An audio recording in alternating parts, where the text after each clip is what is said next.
네, 안녕하세요. 김프로입니다. 저번 주 목요일, 일요일, 어제 3일 정도 방송을 못 해드려가지고 마음이 좀 무거웠어요. 제가 나이가 이제 곧 40이 되다 보니까 경조사가 굉장히 많이 생기고요. 근데 뭐 경사 때문에 방송 못 했으면 그나마 뭐 나은데 장례식장 갈 일이 참 많이 생깁니다.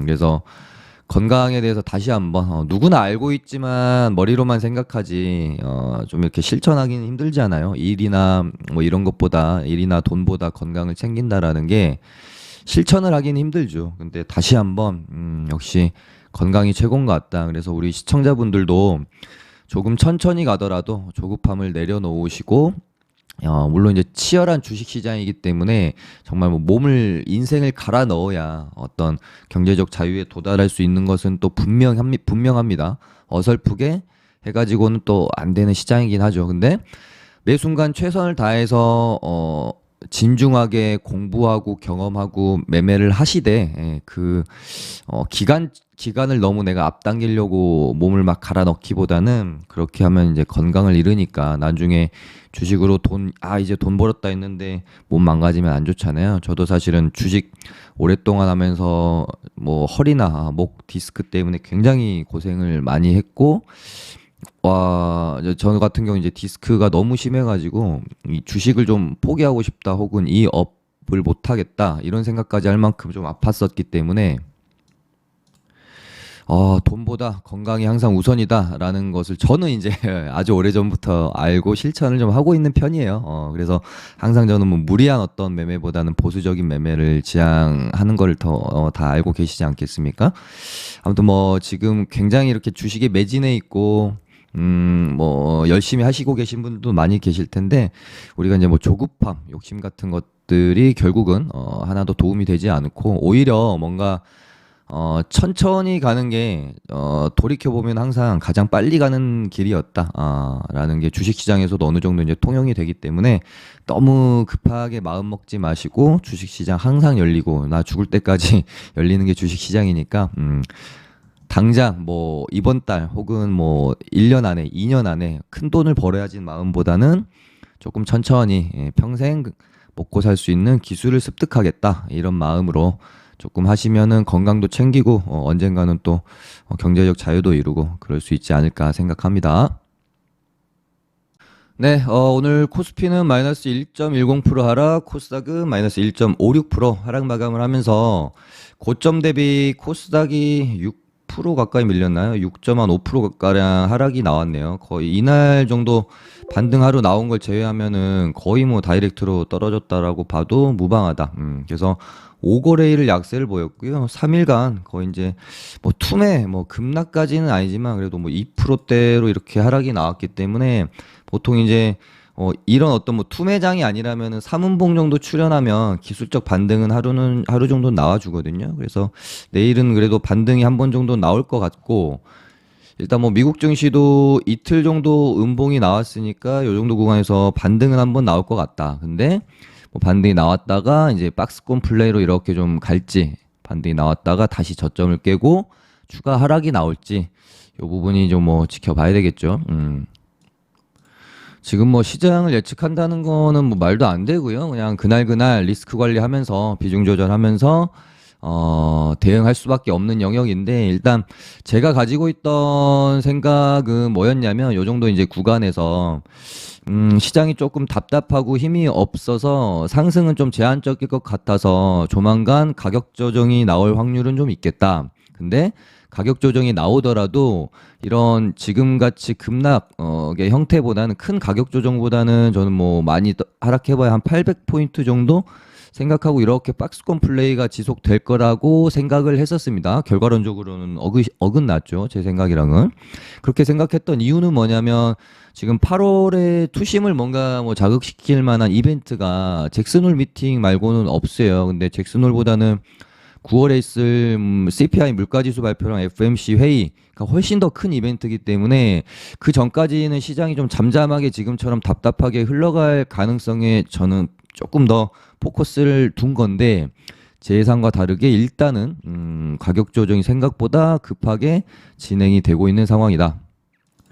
뭐 요 정도쯤에서라도 좀 잡아주고요. 여기서 요 정도 가격대가 아마 별일이 없으면 여기를 깨긴 좀 힘들 것 같긴 한데요. 여태 이제 바닥을 다질 때 거래가 좀 많이 일어나면서 저항 구간이었고 돌파했기 때문에 아마 여기서 이제 지지가 좀 일어날 듯 싶어요. 그래서 반등이 나왔다가 뭐 하락했다가 이런 식으로 뭐 흘러갈 가능성도 있을 것 같고, 그렇게 가다가 이제 9월 물가지수랑 FOMC 회의 이벤트를 보고 시장은 단기적으로 또 방향성을 좀 결정을 하지 않겠나 싶습니다. 네, 그럼 시장 한번 살펴볼게요. 일단 지금은 딱 두 가지만 생각하시면 될 것 같아요. 시장이 하락할 때 봐야 할 테마, 그리고 시장이 이제 상승할 때 봐야 할 테마인데요. 이제 시장이 하락할 때 오히려 강세를 보이는 테마를 우리가 해지 테마, 뭐 블랙 테마 이렇게 부릅니다. 6월에 시장이 폭락을 했음에도 불구하고 우리 같이 이제 테마주 좋아하시는 분들은 수익 내는 게 좀 가능했던 이유가 전쟁 테마 사료주들이 정말 엄청난 힘으로 움직여주지 않았었습니까? 그런 것처럼 지금 시장이 꺾이는 저번 주 수요일 날 정확하게 딱 그 사료주들 중에 고려산업이 먼저 바닥권에서 출발을 시작했고요.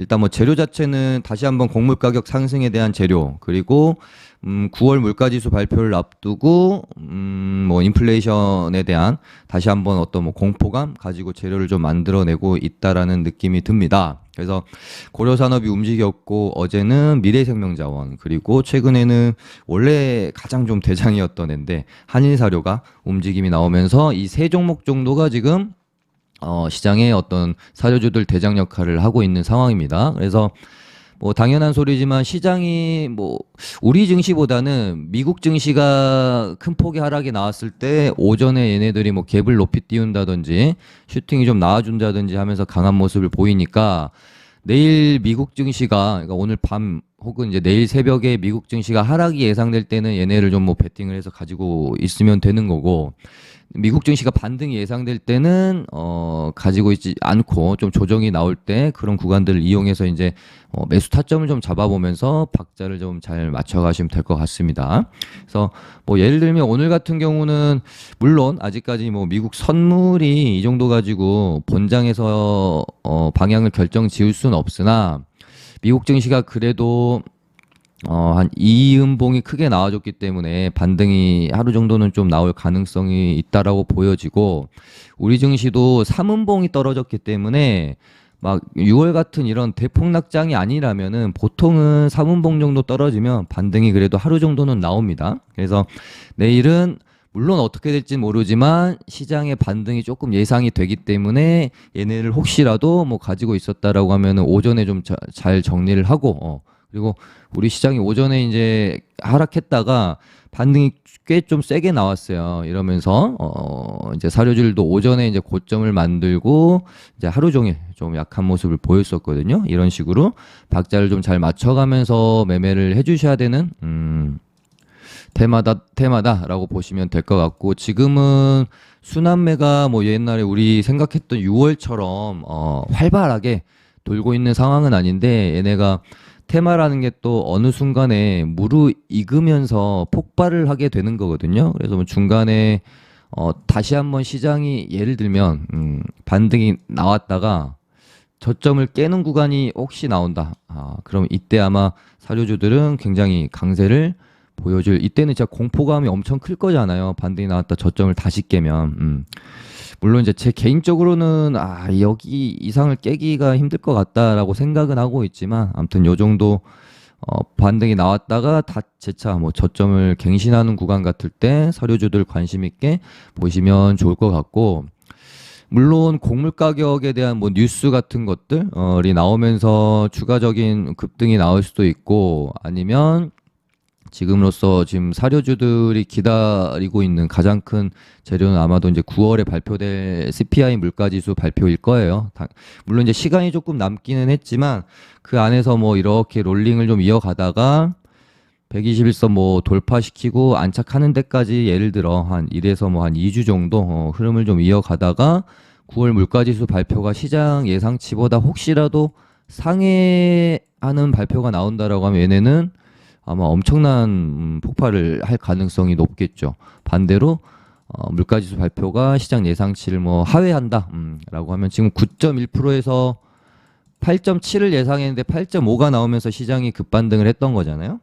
여기서 이번엔 얼마가 나올지 이 부분이 굉장히 좀 중요할 것 같고, 사료주뿐만 아니라 시장의 단기적인 방향성에도 중요한 지표가 좀 될 것 같아서, 일단 9월 물가지수 발표 전까지는 지속적으로 확 뭐 재료가 갑자기 죽기보다는 지속될 가능성이 높다라고 보고 있어서요. 식량난 관련주들은 뭐 난 주도주만 매매하고 싶다라고 하시는 분들은 요 정도에서 매매를 하시면 될 것 같고, 나는 가격적으로 좀 부담스러운 건 싫어, 순환매를 한번 노려볼래라고 생각하신다면 사료주 테마로 엮여서 시세가 그래도 꽤 강했었는데 지금 아직 바닥권에서 조금 기고 있는, 가격적으로 좀 부담이 없는 종목들을 뭐 선택해서 공략해 보시는 것도 방법일 것 같습니다.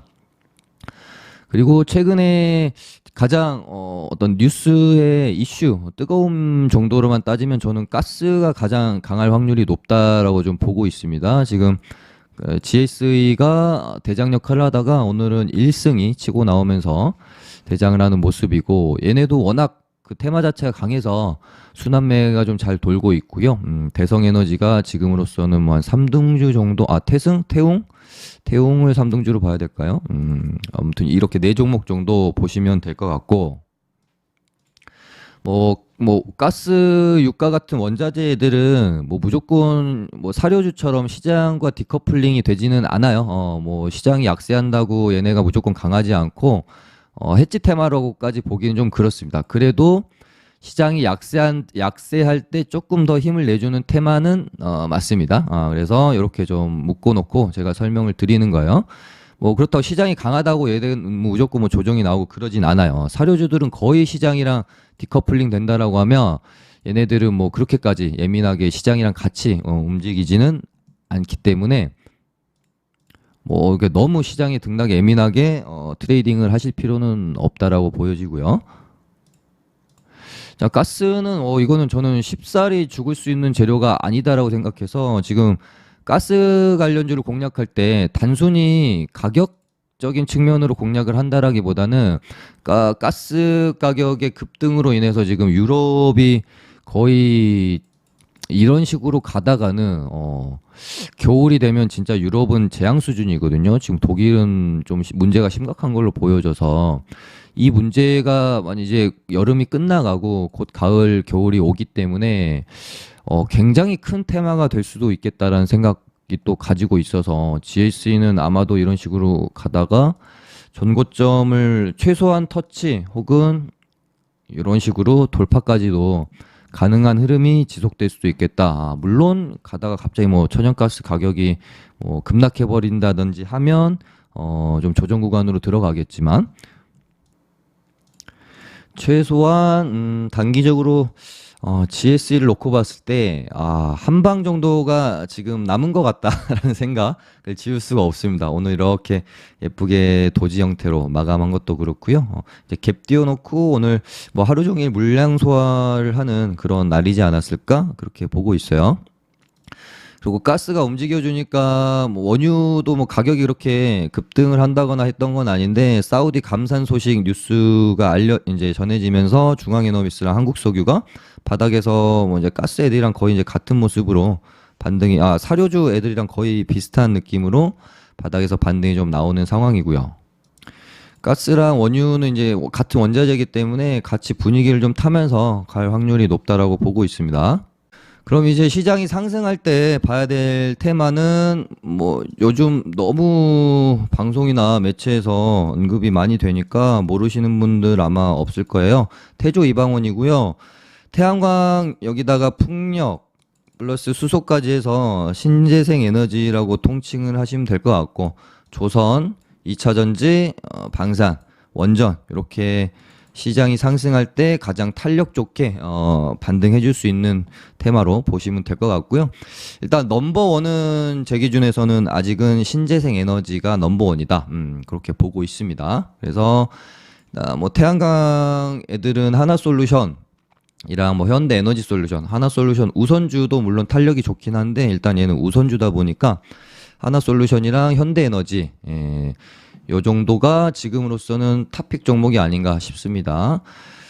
태양광 비롯해가지고 신재생 애들은 제가 뭐 저번 주 뭐 방송 요때쯤인가 여기서 바로 뽑기에는 너무 부담이 있다. 그래서 이렇게 한 번 정도 눌렀다가 돌아 나가는 흐름이 나오면 이런 구간에서 공략을 충분히 해보시면 될 것 같다. 말씀을 드렸었죠. 하나솔루션이 여기서 이제 한 번 정도 뽑아주면 딱 나이스한 타이밍이 나올 것 같습니다. 바로 뽑아줘도 괜찮고 한 번 정도 눌렀다가 이렇게 뽑아줘도 좋을 것 같고요. 우선주도 21선 눌림목 자리에서 나쁘지 않은 것 같고 현대에너지솔루션이 움직임이 또 심상치 않아요. 시장 약세에도 불구하고 잘 버텼고 이렇게 돌아 나왔고 이런 어떤 저항 구간을 뚫어내면서 슈팅이 한번 나와줄지 이런 부분. 그다음에 SDN도 뽑고 죽이고 뽑고 여기서 쌍봉으로 마무리가 되느냐 다시 한번 파동이 이어지느냐 이 기로에 있는데요. 시장이 말도 안 되는 폭락, 급락이 나오지 않는다라고 하면은 웬만하면 저는 전고점 한번 돌파해주는 흐름으로 갈 가능성이 높다라고 보고 있는 또 종목입니다. 이평선도 정배열로 되게 좀 이쁘게 잘 모아놔서 이 타이밍 이제 딱 가주면 좋을 것 같은데 한번 지켜보시고 뭐 신성 ENG도 뭐 괜찮고요. 얘도 마찬가지인 상황이죠. 뽑고 죽이고 뽑고 다시 가느냐 쌍봉으로 마무리되느냐. 근데 제 입맛에는 약간 뭐 하나솔루션이나 현대에너지나 뭐 SDN 같은 애들이 조금 더 맞는 것 같습니다. S에너지도 너무 좀 이렇게 하락폭이 시장 하락할 때 좀 버티지 못하고 너무 낙폭이 좀 컸어서 얘네보다는 위에 말씀드린 세 종목 지켜보시면 좋을 것 같고 그 다음에 풍력주들도 차트가 너무나도 매력적입니다. CS 베어링도 얘 원체 끼가 좋은 종목이라서 얘도 뭐 이런 저항 구간을 넘기는 파동이 한 번 정도 나올지 그 다음에 뭐 CS 윈드도 보시면 이렇게 이제 진행되는 하락 추세를 돌파를 해놓고 이평선들 다 모아놓고 이런 저항 구간까지 또 다 넘겨놨거든요. 요 저항 구간. 그래서 요 가격대까지 만약에 넘긴다라고 하면은 시세가 얘도 충분히 날 수 있겠다. 동국 XNC도 차트가 기가 막히죠. 정말 오랫동안 이어져 오던 이 박스권의 저항 구간인 6,840원 이 구간을 여기서 보면은 돌파 지지 이번에도 또 지지하면서 일단은 차트를 이렇게 만들어 놨습니다. 이렇게 한번 슈팅이 나올지 신재생 에너지가 지금으로서는 탑픽이다. 그 다음에 저는 탑2로는 원전 쪽을 좀 보고 있습니다. 두산 에너빌리티가 약간 이제 대형주로서 대장 역할을 하면서 잘 좀 끌고 나갈 수 있는 모양을 만들어 놓은 것 같고요. 그 안에서 지금 오늘은 그러니까 최근에 제가 거의 원전주들 이렇게 바닥 끼고 있을 때 말씀드렸던 부분이 원전주가 이대로 죽기보다는 한 번은 더 파동을 만들어낼 가능성이 높을 것 같은데 기존에 뭐 대장 역할을 했었던 한신기계나 뭐 요런 애들보다 대장 역할을 한 적이 없었던 애들이 후발주였던 애들이 순환매 돌면서 대장 역할로 바뀔 가능성이 저는 있어 보인다. 그 중에 보성파워텍이랑 일진파워 두 종목을 좀 관심 있게 보고 있다라고 거의 이렇게 이제 움직임이 없을 때 제가 멘트를 드렸던 적이 있습니다. 네, 그러고 나서 최근에 가장 강한 애들이 보성파워텍이랑 일진파워. 그리고 삼형엠텍은 그래도 상한가가 한번 뽑아줬던 애라서 탄력 있게 이런 구간 전고점 돌파해주면 시세가 한번 날 수도 있을 것 같다라고 말씀드렸던 종목이고요. 근데 얘도 여기 요날 저는 돌파 드디어 하나라고 생각을 했거든요. 여기서 요렇게. 근데 시장이 이제 꺾이면서 한번 약간 제가 봤을 때는 털기 같아요. 이틀간 시원하게 빼버리다가 오늘 시장 약세했는데도 불구하고 잘 말아줬고 다시 만약에 이렇게 자리를 만들어 놓는다라고 하면은 이번에는 또 한번 뚫어줄 가능성이 있다라고 보고 있습니다. 그래서 원전도 어떤 뭐 뉴스가 한번 발생이 되면 충분히 그날 주도 테마 한번 하면서 시원하게 쳐줄 가능성이 있습니다. 그다음에 방산 쪽에서 현대로템도 제가 한 요 정도쯤에는 멘트를 드렸던 것 같아요. 여기 아마 얘는 돌파해줄 가능성이 굉장히 크다. 그래서 이런 구간에서 관심을 가져보면 될 것이다. 일단 오늘 종가상으로는 돌파를 좀 해줬죠. 뭐 한 번 더 이렇게 이제 칠 수도 있고 좀 눌렀다가 이렇게 칠 수도 있고 하지만 어찌됐건 한 번의 파동은 더 나올 가능성이 크다라고 봅니다. 이렇게 되면 이제 거의 신고가, 뭐, 최근에, 전고점을 넘기는 형태이기 때문에 요 가격대만 좀 넘어서도요, 시원하게 한번 또 시세가 나올 수 있다. 그 다음에 조선주는 이제 뭐 대형주들은 우리가 보지는 않기 때문에 아마 조선 쪽을 보려면 이제 기자재 관련주도 최근에 시장 뭐 아랑곳하지 않고 1파, 2파 정도까지 진행이 되고 있는 상황이에요. 그래서 하이로 코리아, 성광밴드 다 좋습니다. 태광 어마어마하게 지금 추세가 좋아요. 그리고 STX 조선도 오늘 제가 딱 눈에 띄어서 예전에 참 매매 많이 했던 종목인데 얘도 보시면은 차트가 너무 어떻게 보면은 예쁘고 어떻게 보면 또 의도적이고 그렇지 않습니까? 이렇게 박스권을 만들어 놓고 이 가격대를 절대 깨지 않죠. 이 STX 엔진 세력들은 약간 조금 그 각병? 칼각병이 있는 것 같아요. 이 가격대를 정말 이렇게 깔끔하게 지지해 줄 수가 있나? 근데 얘도 이제 여기를 돌파를 만약에 하게 되면 시세가 아마도 굉장히 괜찮게 날 수가 있겠죠. 그래서 얘도 제가 주목을 하고 있는 종목이다. 네, 저는 뭐 요 정도 일단 보고 있고요. 장이 안 좋을수록 너무 이렇게 여러 종목 관심 갖고 보기보다는 딱 이제 집중해야 할 테마들만 압축해가지고 보시는 게 좋다고 생각합니다. 그래서 다시 한번 정리를 해드리면 시장이 강할 때는 뭐 신재생, 원전, 방산, 조선 기자재 이쪽을 좀 관심 있게 보시면 좋을 것 같고, 근데 이제 이게 말은 이런 거죠. 강할 때 본다라기보다는 시장이 반등이 예상이 될 때 미리 좀 들어가 있다가 반등 시에는 이제 수익 실현을 하고 나와야 되겠죠. 그리고 시장이 이제 하락이 예상될 때는 미리 그러니까 시장이 상승할 때 얘네가 이제 조정을 받으니까 하락이 예상될 때 미리 좀 진입해 있다가 차익 실현을 하는 이런 식으로 지금은 전략을 짜고 대응을 좀 하셔야 될 것 같아요. 네. 좋아요 많이 눌러주시면 좋을 것 같고요. 우리 무료 리딩방, 체험방 들어오실 분들은 링크로 카톡 주시면 초대해 드리도록 하겠습니다. 감사합니다.